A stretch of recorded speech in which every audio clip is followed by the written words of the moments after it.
சாரதி லா ஸ்டடீஸில் நம்ம பார்க்கக்கூடிய கான்செப்ட் என்னென்னு பார்த்தீங்கன்னா federal form of government and unitary form of government உங்களுடைய கொஸ்டின் பேப்பரில் அடிக்கடிக்கு கேட்கக்கூடிய கொஸ்டின். இதற்கு முந்தின வீடியோவும் இதை பற்றி தான் பார்த்தோம். அதோட கண்டினியூஷன் வீடியோவாக இதை நீங்கள் வச்சுக்கலாம். ஏன்னா இதில் தான் பார்த்தீங்கன்னா ஆர்டிகல் சொல்லப்பட்டிருக்கு, ஒரு கேஸ் ஸ்டடி சொல்லப்பட்டிருக்கு, இத்தனை லிஸ்ட்டு என்னென்ன லிஸ்ட்டுக்கு என்னென்ன வைட்டேஜ்ன்றதும் சொல்லப்பட்டிருக்கு. பொலிட்டிக்கல் சிஸ்டம் மொத்தம் 2 வகைப்படும். ஒன்று பார்த்தீங்கன்னா யூனிட்டரி ஃபார்ம் ஆஃப் கவர்மெண்ட், இந்த மாதிரி ஒரு கவர்மெண்ட்டை நம்ம ஃபார்ம் பண்ணிக்கலாம். தென் நெக்ஸ்ட்டு பார்த்தீங்கன்னா ஃபெடரல் ஃபார்ம் ஆஃப் கவர்மெண்ட்டு, கூட்டாட்சி முறையிலையும் ஒரு கவர்மெண்ட்டை ஃபார்ம் பண்ணிக்கலாம் அப்படின்ற மாதிரி. அல்லது இரண்டும் சேர்ந்த மாதிரியும் இருக்கலான்ற மாதிரி சொல்கிறது தான் நம்மளுடைய இந்தியன் கான்ஸ்டியூஷன். அதை தான் இந்த இடத்துல தெளிவாக சொல்லப்பட்டிருக்கு. இந்திய அரசியலமைப்பு குவாசி ஃபெடரல், நல்லா நோட் பண்ணிக்கணும், குவாசி ஃபெடரல் அல்லது ஃபெடரல் வித் யூனிட்டரி பயாஸ். என்ன மீனிங் இதுக்கு? குவாசினா என்ன மீனிங்கு? குவாசினா பாதின்னு அர்த்தம். இப்போ ஒரு ரவுண்டு இருக்குன்னு வச்சுப்போமே, இதில் பாதி தான் குவாசி. இது ஒரு குவாசி, இது ஒரு quasi. Quasi parental, quasi criminal, இந்த மாதிரியான வார்த்தைகளை நீங்கள் கேள்விப்பட்டிருப்பீங்க. அதே போல் இது குவாசி ஃபெடரல். அப்படி இல்லைன்னா, அந்த வார்த்தையை உங்களால் உபயோகப்படுத்த முடியலன்னா ஃபெடரல் வித் யூனிட்டரி பயாஸ். என்ன அற்புதமான ஒரு வார்த்தை பாருங்களேன்.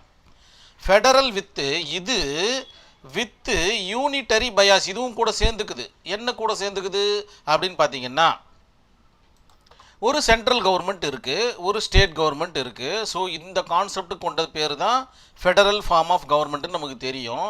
ஆனால் நம்மளது பார்த்தீங்கன்னா ஃபெடரல் வித் யூனிட்டரி பயாஸ். யூனிட்டரினா யார்? சென்ட்ரல் கவர்மெண்ட், ஒற்றை ஆட்சியில் இருக்கிறவங்க தான் சென்ட்ரல் கவர்மெண்ட்டு. ஃபெடரல் தான், இது ரெண்டும் சேர்ந்தது தான் ஃபெடரல். சரிங்களா? ஸோ ஃபெடரல் வித் யூனிட்டரி பயாஸ்னால் எப்பெல்லாம் சென்ட்ரல் கவர்மெண்ட்டுக்கு அதிகாரங்கள் தேவைப்படுகின்றதோ இந்திய அரசியலமைப்பு சட்டத்தை முறையாக பயன்படுத்தி ஸ்டேட் கவர்மெண்ட்டுடைய பவரை கம்மி பண்ணிக்கலாம் அப்படின்னு சொல்கிறது தான் ஃபெடரல் வித் யூனிட்டரி பயாஸ். அதாவது ஃபெடரல் கான்செப்டு சென்ட்ரல் கவர்மெண்ட்டை பொறுத்த வரைக்கும் பயாஸ் ஆகி நிற்கும்னு சொல்கிறாங்க. பயாஸ்னால் என்ன? ஒருதலை பட்சமாக சாய்ந்து நிற்கும்.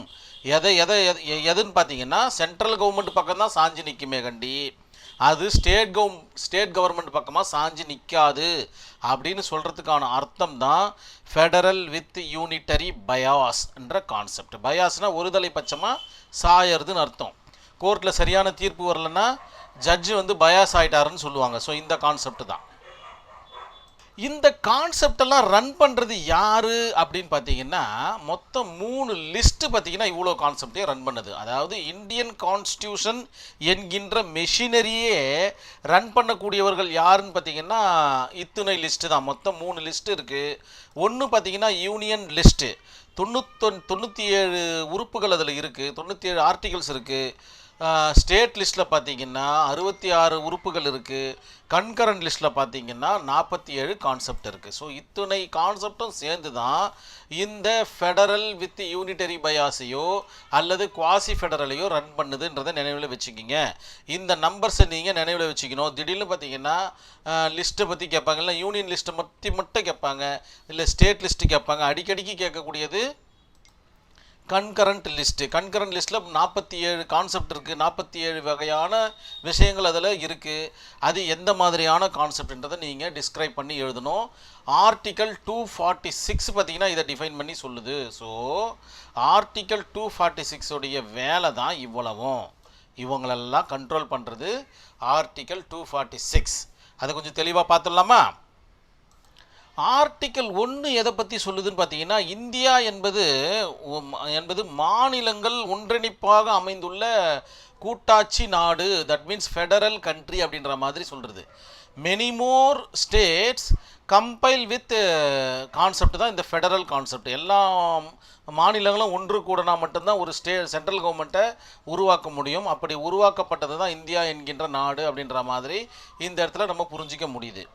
ஆர்டிகல் 245லேருந்து 255 வரைக்கும் என்ன டிஃபைன் பண்ணி சொல்லுது அப்படின்னு பார்த்தீங்கன்னா, சட்டமன்ற அதிகாரங்கள் பார்த்தீங்கன்னா மாநிலத்திற்கென்று தனியாக இருக்குது, மத்திய அரசுக்கென்று தனியாக இருக்குது. அதனால் அவரவர்கள் கான்செப்டில் அவர்கள் தலையிட முடியாது அப்படின்னு 245லேருந்து 255 வரைக்கும் தெளிவாக சொல்லுது. ஆல்ரெடி 246 நம்ம பார்த்துட்டோம்.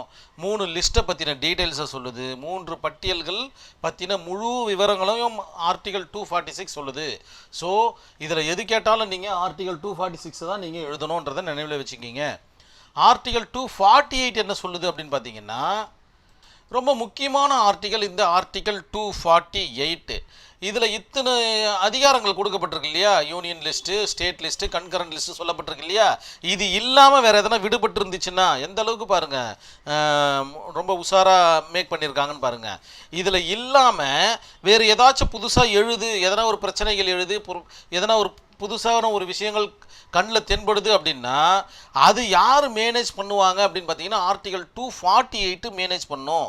அதற்கு பெயர் தான் ரெசிடுவரி பவர்னு சொல்லுவாங்க. தமிழில் மிதமிஞ்சின பவரா, கரெக்ட், மிதமிஞ்சின அதிகாரங்கள்னு சொல்லுவாங்க. இந்த பவர் யாருக்கு இருக்குன்னு கேட்டிங்கன்னா அந்த இடத்துல ஆக்ட் ஆகுது பாருங்கள். குவாசி ஃபெடரலோ இல்லை ஃபெடரல் வித் யூனிட்டரி பயாஸோ சென்ட்ரல் கவர்மெண்ட்டுக்கு தான் இருக்குது. ஸோ பயாஸ் ஆகிப்போச்சு அந்த இடத்துல. இதை தவிர்த்து வேறு ஏதாச்சும் இருக்குது அப்படின்ற பட்சத்தில் அது ரெசிடுவரி பவராக கொண்டு வராங்க. ஆர்டிகல் 248 டிஃபைன் பண்ணி சொல்லுது. அதுக்கு யாருக்கு அந்த அதிகாரத்தை கொடுக்குது, அந்த மாதிரியான விவகாரங்கள் கண்டெடுக்கப்பட்டால் யாருக்கு அதிகாரம்னு பார்த்தீங்கன்னா சென்ட்ரல் கவர்மெண்ட்டுக்கு தான் அதிகாரன்றதை உங்களுடைய ஆன்சர் ஷீட்டில் மிக நேர்த்தியாக எழுதிருங்க. ஆர்டிகல் 131 பார்த்தீங்கன்னா உச்ச நீதிமன்றத்தினுடைய அதிகாரங்களை சொல்லுது. இவர்களுக்குள்ள ஒரு பெரிய டிஸ்பியூட் ஒன்று எழுது, ஸ்டேட் பெருசா சென்ட்ரல் பெருசா, இல்லை நான் பண்ணது தான் சரி நீங்கள் பண்ணது தான் சரின்ற ஒரு பிரச்சனை எழுந்துச்சுன்னா ஆர்டிகல் 131 மூலமாக இந்த மாதிரியான உரிமையியல் வழக்குகளை தொடர்ந்து உரிமை கோரலாம் அப்படின்ற மாதிரி சொல்கிறது தான் ஆர்டிகல் 131. ஆர்டிகல் 368 என்ன டிஃபைன் பண்ணி சொல்லுது அப்படின்னு பார்த்தீங்கன்னா, எழுதப்பட்ட இந்திய அரசியலமைப்பு சட்டத்தை திருத்தும் அதிகாரம் தான் அந்த ஆர்டிகல் 368க்கு இருக்குது. ஆனால் ஏதாச்சும் ஒரு அமெண்ட்மெண்ட்டு கொண்டு வரணும்னு சென்ட்ரல் கவர்மெண்ட் ஆசைப்படுதுன்னா கண்டிப்பாக ஸ்டேட் கவர்மெண்ட்டுடைய ஒப்புதல் தேவை அப்படின்றத நினைவில் வச்சுக்கிங்க. உங்களுடைய ஆன்சர் ஷீட்லையும் எழுதுங்க. இது எல்லாம் எதனுடைய ஃபியூச்சர்ஸ், இங்கே பாருங்கள், ஃபியூச்சரை பற்றி கேட்டிருக்காங்க. தெளிவான ஆன்சர் உங்களுக்கு வந்துக்கிட்டே இருக்குது. இதெல்லாம் எதனுடைய ஃபியூச்சர்னா யூனிட்டரி ஃபார்ம் ஆஃப் கவர்மெண்ட்டுடைய ஃபியூச்சர்ஸ் இதெல்லாம். அப்படியே நம்ம இந்த சைடில் வந்தோம்னா ஃபெடரல் ஃபார்ம் ஆஃப் கவர்மெண்ட்டுடைய ஃபியூச்சரை பார்க்கலாம். ஆர்டிகல் 249 என்ன சொல்லுது அப்படின்னு பார்த்தீங்கன்னா, அவசரமான தேவை ஒன்று வந்துடுச்சு யாருக்கு, சென்ட்ரல் கவர்மெண்ட்டுக்கு வந்துடுச்சுன்னா ஆட்டோமேட்டிக்காக இந்த ஸ்டேட் லிஸ்ட்டை இவங்க கண்ட்ரோலில் கொண்டு போய்க்கலாம் அப்படின்ற மாதிரி சொல்கிறாங்க. இப்போ புரியுதா உங்களுக்கு? ஃபெடரல் வித் யூனிட்டரி பயாஸ்னு என்னதான் அதிகாரம் ஸ்டேட்டுக்கு இருந்தாலும் தேவைப்படும் பட்சத்தில் யூனிட்டரி பக்கம், தட் மீன்ஸ் ஸ்டேட் பக்கமாக, ஒற்றையாட்சி பக்கமாக தன்னுடைய நிலைப்பாட்டை மாற்றிக்கொள்ளும் என்பது தான் பயாஸ் அப்படின்ற கான்செப்ட். ஸோ ஆர்டிகல் 249 பிரகாரம் அவசர தேவைகள் இருக்கும் பட்சத்தில், அவசரமாக எதனா ஒரு சட்டத்தை இயற்றணும் அப்படின்றாங்கன்னா மாநில பட்டியலில் சென்ட்ரல் கவர்மெண்ட்டு சட்டத்தை இயற்றலாம் அப்படின்ற மாதிரி சொல்லிட்டாங்க. வேலை முடிஞ்சு போச்சா? சரி, அடுத்தது ஆர்டிகல் 252 என்ன சொல்லுது அப்படின்னு பார்த்தீங்கன்னா, மாநில அரசுகள் ஒப்புக்கொண்டால், ஸ்டேட் கவர்மெண்ட்டு ஒத்துக்குச்சிப்பா அப்படின்னீங்கன்னா சென்ட்ரல் கவர்மெண்ட், தட் மீன்ஸ் மத்திய அரசு பார்த்தீங்கன்னா சட்டத்தை இயற்றி கொடுக்கலாம் அப்படின்ற மாதிரியான ஒரு கான்செப்ட். எதற்காக அப்படின்னு பார்த்தீங்கன்னா, ஒரு லாவை கிரியேட் பண்ணணும்னா அதிகமான செலவுகள் பிடிக்கும். அந்த செலவுகளை இவர்கள் மீது சுமத்துறதுக்கு இந்த ஆர்டிகல் 252 யூஸ் பண்ணிக்கலாம். இவர்கள் பார்த்தீங்கன்னா இவர்கள்கிட்ட ஆல்ரெடி கட்டமைப்பு இருக்குது, நமக்கு தேவையான சட்டத்தை ஏற்றிப்பாங்க. இதில் என்ன ஒரு சின்ன விஷயம்னா, சென்ட்ரல் கவர்மெண்ட்டை அப்படியே மையப்படுத்தியே அந்த சட்டத்தை ஏற்றிப்பாங்க. அதுதான் பெரிய பிரச்சனை. ஸோ அந்த மாதிரியான சட்டங்கள் ஏற்றிக்கொள்ள ஆர்டிகல் 252 உபயோகப்படுகிறது. தெளிவாக சொல்லப்போனால், மாநிலங்கள் ஒப்புக்கொண்டால் மத்திய அரசு மாநில பட்டியல் விஷயத்தில் சட்டத்தை இயற்றலாம். ஸ்டேட் கவர்மெண்ட்டில் இருக்கக்கூடிய 66ல் ஏதாச்சும் ஒரு சட்டத்தை இயற்றி கொடுக்கலாம், தட் மீன்ஸ் ஹெல்ப் பண்ணலாம் அப்படின்ற மாதிரி சொல்லப்படுறாங்க. ஆர்டிகல் 256 என்ன சொல்லுது அப்படின்னு பார்த்தீங்கன்னா, மிக தெளிவாக சொல்லுது, மத்திய அரசிற்கு மாநில அரசாங்கத்தை கட்டி நடத்தும் உரிமை இருக்குது. இப்படி போகணும், நீங்கள் இப்படி தான் நடத்தணும், இத்தனை அடி ரோடு தான் போடணும், நீங்கள் ஏழைகளுக்கு இந்த மாதிரி தான் வசதிகளை கொடுக்கணும், நீங்கள் ஏழைகளுக்கு தண்ணீர் வசதி கொடுக்கணும், இந்த மாதிரியான விவகாரங்களை பார்த்தீங்கன்னா இன்சிஸ்ட் பண்ணக்கூடிய அதிகாரங்கள் ஆர்டிகல் 256 மூலமாக மத்திய அரசாங்கத்திற்கு இருக்குது. அப்பப்போ பார்த்தீங்கன்னா இந்த பேராகிராஃபை நீங்கள் நினைவில் வச்சுக்கிட்டே இருந்தீங்கன்னா இதற்குண்டான ஆன்சர் வந்துக்கிட்டே இருக்கு பாருங்கள். ஆர்டிகல் 352 என்ன டிஃபைன் பண்ணி சொல்லுதுன்னா, இன்கேஸ் ஏதாச்சும் ஒரு எமர்ஜென்சி நீட்ஸ் தேவைப்படுது அப்படின்னும் போது ஆர்டிகல் 352 மூலமாக ஸ்டேட்டுடைய பவரை சென்ட்ரல் கவர்மெண்ட் எடுத்துக்கலாம் எமர்ஜென்சி பீரியட்னு சொல்லி அப்படின்ற மாதிரி சொல்லப்படுது. ஆர்டிகல் 360 என்ன சொல்லுது அப்படின்னு பார்த்தீங்கன்னா, மாநில அரசாங்கத்தை பார்த்திங்கன்னா செயலிழக்க செய்து மத்திய அரசாங்கத்தினுடைய ரூலை கொண்டு வரலாம். தட் மீன்ஸ் பிரசிடென்சியல் கான்செப்டை கொண்டு வந்துடலாம், இல்லைன்னா கவர்னருடைய ஆட்சியை கொண்டு வரலாம் அப்படின்னு சொல்கிறது தான் இந்த கான்செப்ட். ஸோ இந்த ஆர்டிக்கல்லாம் எதை பேஸ் பண்ணி இருக்குன்னா இந்த 3 லிஸ்ட்டை பேஸ் பண்ணி தான் இருக்குதுன்றதை நினைவில் வச்சுக்கிங்க. இது ஃபெடரல் ஃபார்ம் ஆஃப் கவர்மெண்ட்டுடைய ஃபியூச்சர்ஸ். இதில் நிறைய ஃபியூச்சர்ஸ் பார்த்திங்கன்னா சென்ட்ரல் கவர்மெண்ட் அதாவது யூனிட்டரி கான்செப்டில் தான் இருக்குது. ஸோ அதுதான் நம்மளுடைய இந்திய அரசியலமைப்பு சட்டமும் கூட. எதையும் எல்லாமே பார்த்திங்கன்னா சென்ட்ரல் கவர்மெண்ட்டோட பைண்டாக இருக்கும் ஒரு சில விஷயங்களை தவிர்த்து. இந்த 3 லிஸ்ட்டை பற்றின டீட்டெயில்ஸ் இன்னும் கொஞ்சம் தெளிவாக நம்ம இன்னொரு வீடியோவில் பார்க்கலாம். டைம் ஆகிக்கிட்டே இருக்குது. அதனால் எஸ்ஆர் பொம்மை கேஸை நம்ம பார்த்துடலாம். எஸ்ஆர் பொம்மை வெர்சஸ் யூனியன் ஆஃப் இந்தியா ரொம்ப முக்கியமான கேஸுங்க. இந்த கேஸ் ஸ்டடி இல்லாமல் நீங்கள் இந்தியன் கான்ஸ்டியூஷனை எழுதவே முடியாதுன்றது நினைவில் வச்சுக்கிங்க. இதற்கு முன்னாடி ஒரு 4 கேஸ் ஸ்டடி, இப்போ 5வது ஒரு கேஸ் ஸ்டடி கொடுத்துருக்கு. இது எல்லாமே பார்த்தீங்கன்னா உங்களுடைய பேப்பரில் இருந்துக்கிட்டே இருக்கணும் அப்படின்றது தான் என்னுடைய ஒரு அதிகாரமான ஒரு வார்த்தையாக கூட நினச்சிங்க. என்ன நீங்கள் சென்ட்ரல் கவர்மெண்ட்டாக நினச்சிங்க இந்த நேரத்தில். என்ன இந்த எஸ்ஆர் பொம்மை வெர்சஸ் யூனியன் ஆஃப் இந்தியா அப்படின்னு பார்த்தீங்கன்னா, இந்திய அரசியலமைப்பில் மிகவும் முக்கியமாக பேசப்பட்ட ஒரு வழக்கு தான் இந்த எஸ்ஆர் பொம்மை வழக்கு. என்னன்னு பார்த்தீங்கன்னா, எஸ்ஆர் பொம்மை என்கின்ற நபர் பார்த்தீங்கன்னா கர்நாடக மாநிலத்தின் முன்னாள் முதலமைச்சர் இப்போ இருக்கிறார் பார்த்தீங்களா, அவருடைய தகப்பனார் என்று நான் நினைக்கிறேன், எனக்கு சரியாக தெரியல. சரி பரவாயில்ல. 1989 இவர் என்ன பண்ணுறாருன்னு பார்த்தீங்கன்னா முதலமைச்சராக பதவி வகிக்கிறாரு கர்நாடகா மாநிலத்தில். அப்போ என்ன பண்ணுறாங்க அப்படின்னு பார்த்தீங்கன்னா, ஆளுநர் என்ன பண்ணுறான்னு பார்த்தீங்கன்னா தனது அதிகாரத்தை பயன்படுத்தி, அதாவது ஆர்டிக்கல் 356 பயன்படுத்தி, ஆர்டிக்கல் 356 பயன்படுத்தி இவருடைய ராஜ்யத்தை பார்த்தீங்கன்னா கலைச்சிடுறாரு. தட் மீன்ஸ் இவருடைய அந்த அமைச்சரவையை கலைச்சிடுறாரு. கலைச்சா என்ன ஆகும், இவரால் முதலமைச்சராக பதவி நீடிக்க முடியாது. அதே போல் கவர்னர் ஆட்சியும் வந்துடும் அதில். ஸோ அந்த மாதிரி இன் 1989 அவருடைய ஆட்சி கலைக்கப்படுது. என்ன பண்ணுறாங்க, எஸ்ஆர் பொம்மை என்கிறவர் உச்சநீதிமன்றத்தை நாடுறாரு. உச்சநீதிமன்றம் என்ன பண்ணுது அப்படின்னு பார்த்தீங்கன்னா ஆர்டிகல் 356 கூர்ந்து கவனிக்குது. அதன் பிறகு ஒரு சில வார்த்தைகளை சொல்லுது. அதுதான் இந்த கேஸுடைய சாராம்சமும் கூட. ஆர்டிகல் 356 இருக்கக்கூடிய அந்த ஒரு முழு பவரை பார்த்தீங்கன்னா உச்சநீதிமன்றம் கொஞ்சம் கம்மி பண்ணுது. என்ன அப்படின்னு பார்த்தீங்கன்னா, தேவைப்படும் பட்சத்தில், அதாவது மாநில அரசுகள் தன்னுடைய வரம்பு எல்லையை மீறி ஆட்சியை நடத்தும் போது ஆர்டிகல் 356 பயன்படுத்தி அதனுடைய ஆட்சியை கலைக்கலாம். அப்படி இல்லைன்னா பெரும்பான்மை இல்லை, இந்த வழக்கை பொறுத்த வரைக்கும் பெரும்பான்மை இல்லைன்ற மாதிரி தான் கலைக்கிறாங்க. அதாவது எஸ்ஆர் பொம்மைக்கு பார்த்தீங்கன்னா பெரும்பான்மை இல்லை, அதனால் கலைச்சிடுறாங்க அப்படின்ற மாதிரி சொல்கிறாங்க. இவருக்கு உண்டான டைம் எதுவுமே கொடுக்கப்படலை. பெரும்பான்மைன்னு என்ன, நம்பர் ஆஃப் எம்எல்ஏ பார்த்தீங்கன்னா இவர் சைடில் இருக்கணும், பாதிக்கும் மேலே இருந்தால் இவர் முதலமைச்சர். ஸோ அது மாதிரி இல்லாததுனால இவருடைய ஆட்சி கலைக்கப்படுது with the help of article 356.